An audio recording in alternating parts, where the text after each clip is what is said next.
各位好，上周末在德国西南部莱法州维特里希市的夏日集市上发生了一起命案。我发现有不少中文自媒体都在谈论这个事情。我还发现他们的文案似乎都大同小异，好像抄袭了某一个文案一样。这两天我一直在忙着我的税务的事情啊。昨天我忙了一整天，刚才我花了几个小时看了各个德媒的报道。现在我想来谈论这件事情，应该与其他中文自媒体的版本可能有些不太一样吧，或者说可能咱们这期节目有些新的东西。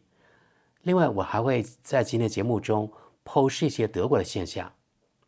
事情是这样的，上周六凌晨2点多，一名维特里希市的当地的28岁男子在一场争吵中被2名男子中的一名持刀捅了数刀，他因失血过多而丧命。维特里希市呢是一个小城，属于特里尔市管辖。大家知不知道特里尔？其实这是蛮有名的一个地方，因为马克思的故居就在这里。目前马克思的故居对外开放，这些年一直有不少的中国人到这里去参拜，我也去过很多次。其实我们还是回到这起命案吧。据德国警方披露，受害者于周六凌晨被刀子捅死。德国媒体披露，他被捅了好几刀。周六凌晨2点40分左右，维特里希警方接到报警，当地夏日集市上发生了纠纷，一名本地人来自维特里希的28岁男子被捅死。据德媒报道，该名男子是一家安保公司的老板，据说他还会功夫，他从事搏击运动。德媒说喝了酒，到底是双方都喝了酒不得而知，受酒精的影响而变得冲动。俗话说话不投机半句多，不知出于什么原因，双方起了争执，其中一位掏出他的那个刀子，对那位28岁的当地人行凶。案发后，他们伙同另外2名女性逃离现场。据目击者称，其中一人的脸上有血迹。2名嫌疑人于周六下午以及晚上分别被捕。看来德国警方的办事效率挺高的，速度挺快。德国当地警方称，嫌疑人为25岁和26岁的2名男子，他们都是美国士兵，因此根据北约部队法规，特里尔检察官办公室将此案移交给美国执法当局。对于德国方面悄悄放弃介入该命案的调查，德国国家媒体德国电视1台是这样报道的。我现在逐字读一下啊。根据北约部队地位协定和德意志联邦共和国为此签署的补充协议的规定，德国经常放弃其在这些案件中享有的司法主权，因此这些诉讼经常被移交给美国当局进一步起诉。据专家称，通常只有当被告在美国面临死刑时，德国方面才会介入。好，这就是刚才德国国家电视1台的报道。周日，维特里希市当地官方声明称，出于这个原因，美国斯凡达勒姆空军基地的调查机构特别调查办公室 OSI 从一开始就参与了案件调查，并将从今天开始接手继续调查。向美国当局的移交工作已经完成。德媒报道表示，被捕男子于周日下午被移交给美国斯凡达勒姆空军基地的调查机构特别调查办公室 OSI， 有关案件背景的更多细节尚未公布。美国斯凡达勒姆空军基地的凯文·克洛夫顿上校表示，在我们的和平社区中发生了一场无法容忍、本可以避免的悲剧。他还感谢当地警方和维特里希市政府在调查过程中的配合和耐心。那么德国当地警方怎么表示的呢？当地警方这样说，命案源于私人纠纷，并非恐怖袭击性质。维特里希市是安全的，没有危险。当地市长名叫罗登基希，他在案发后与受害者的家属取得了联系。周六晚上，罗登基希在该市集市广场上发表了简短的讲话，对一名年轻人以如此残酷的方式死去。他说：“我感到震惊和悲伤。”同时，他向死者的父母和家人表示最深切的同情。市长说：“对此，我感到深刻的震惊和悲伤。”他对德国新闻社说：“受害者是一个很受欢迎的年轻人。”就在他的家门口发生了这样的事情，家人的痛苦可想而知。该男子的父亲呢，呼吁人民谨慎行事。对于这件事情，德国焦点新闻对多洛米蒂山缆车悲剧进行了痛苦的回忆。焦点新闻是这样说的：1999年，在对一名美国战斗机飞行员的审判中，人们对美国军事法庭的公正性产生了相当大的怀疑。1988年2月3日，在意大利北部多洛米蒂山脉中一处滑雪场附近的一次训练飞行中，该飞行员违规，飞得特别低，而且速度超快，以至于他的战斗机的机翼像刀片一样割断了滑雪场缆车的缆绳。缆车内有20名13岁到61岁的滑雪者，其中包括8名德国人。他们从110米的高空坠落，无一生还。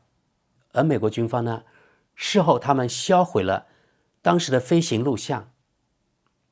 1年后，也就是1999年，4名美国海军陆战队的队员因为这件事情被送上了美国的军事法庭。那名33岁的飞行员和他的领航员被指控犯有过失杀人罪，但是由美国士兵组成的陪审团裁定这名飞行员还有领航员在所有的指控中无罪。大家听好了，无罪，20条生命啊，他们竟然无罪。2个月后，在2审中他们被定罪。大家猜猜看，被定了什么罪？只被判处了6个月的监禁。当时这件事情呢，在欧洲受到了严厉的批评。这次发生在德国，也就是那个28岁的年轻人被乱刀捅死。而这次美方呢，只是口头感谢德国警方还有德国检察机关的合作和耐心，根本就没有道歉，也没有向死者的家属表示慰问啊，或者补偿什么的。有一件事情发现啊，美国军人在德国貌似享有特权，也就是高高在上。在德国的土地上发生了命案，德国警方还有德国司法机关竟然无权过问。以前我多次说过，对不对？我说过，其实啊，德国并不是真正意义上的主权独立国家。德国总理被监听，还有德国的北溪管道被炸，德国人、德国政府、德国政客屁都不敢放一个。我就想了，难道德国人不感到憋屈吗？不过这样的事情其实并不少见。虽然我不是特别关心它，但是过去耳闻目睹，也经常听到有什么媒体啊，比如说报纸啊、电视报道过，美国军人在世界各地，特别是在比如说日本啊、南朝鲜啊，他们强奸当地的妇女，对不对？我记得冲绳妇女不止被强奸1次，对不对？还有在英国，甚至呢美军家属他们驾车撞死了无辜的英国人，最后呢一般都不了了之。美国的军人不会受到应有的惩罚，甚至逍遥法外，他们只是被开除，然后呢打发他们返回美国。而死者的家属呢，没有听说过他们获得美国什么赔偿。对于此等治外法权啊，我觉得在中国绝对不会发生，对不对？比如说外国人在中国犯了事情，绝对会在中国受审，死刑或者坐牢。如果是坐牢，他们要坐满牢之后才会被驱逐出境。在德国、日本这样的傀儡国，你看德国政府，还有德国当地的政府，甚至屁都不敢放一个。真的，我真的为德国人感到悲哀啊！哦，德国人啊，我自己也是德国的身份啊，我现在是打脸我自己了啊，朋友们，对不起啊，因为现在是凌晨4点多，我的嗓音都有点哑了。因为这件事情我感到特别的气愤，因为我也是德国公民啊，发生这样的事情，与过往的惨剧一样。你看，除了有的人去案发地点去什么献花呀、点个蜡烛啊之外，过一阵，所有人把一切忘到九霄云外，好像什么事情都没有发生过一样，直到下一件同样的事情又发生。而今发生在这位德国28岁的男子身上，他和他的家人现在怎么样啊？只能自认倒霉了。我们回忆一下吧，当时德国统一的时候，苏联的军队从东德撤走，对吧？可是很奇怪，美国的还有英国的什么法国他们的军队一直还驻扎在西德，他们不走，人家苏联俄国人都走了，那为什么美国人还驻扎在那里呢？难道美国就如此大公无私，花老多的军费无私的保护德国吗？德美虽然都报道了，比如说德国电视1台、法兰克福汇报、世界报、民进周刊等等，而且我都浏览了。法兰克福汇报虽然有读者评论功能，可是上面没有任何一个读者评论，而德国民进周刊干脆关闭了评论功能。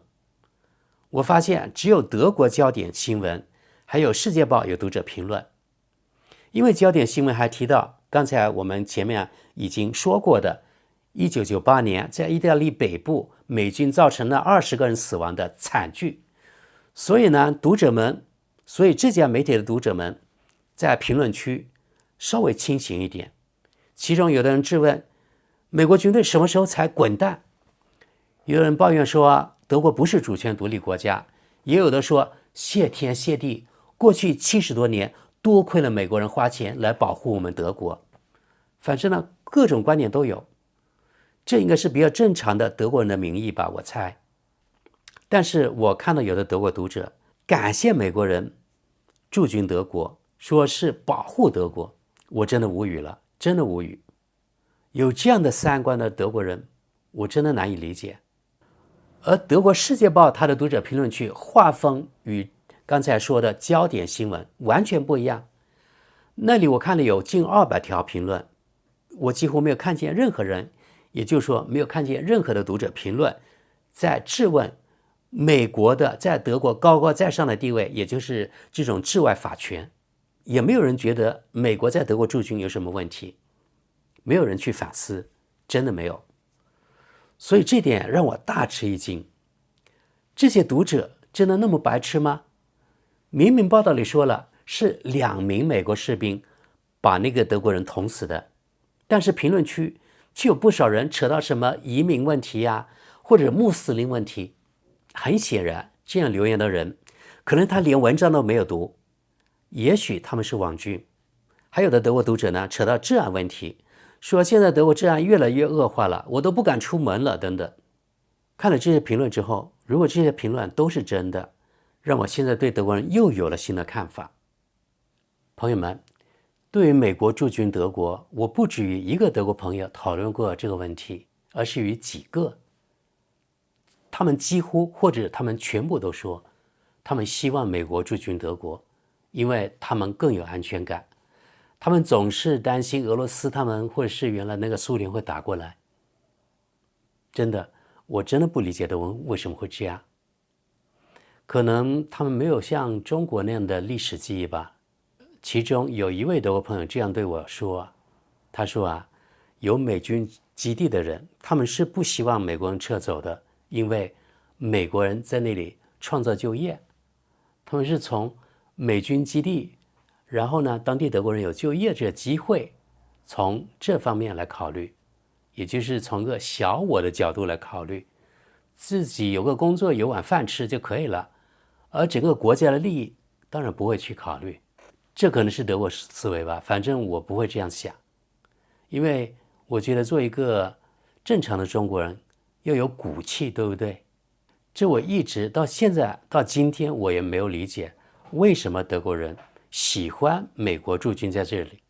我在这里有29年了，我真的没有遇到过有人我自己认识的人，德国人，他们是反对美国驻军的，而且他们几乎都认为因为有美国驻军，所以呢，他们觉得自己受到保护，他们更有安全感。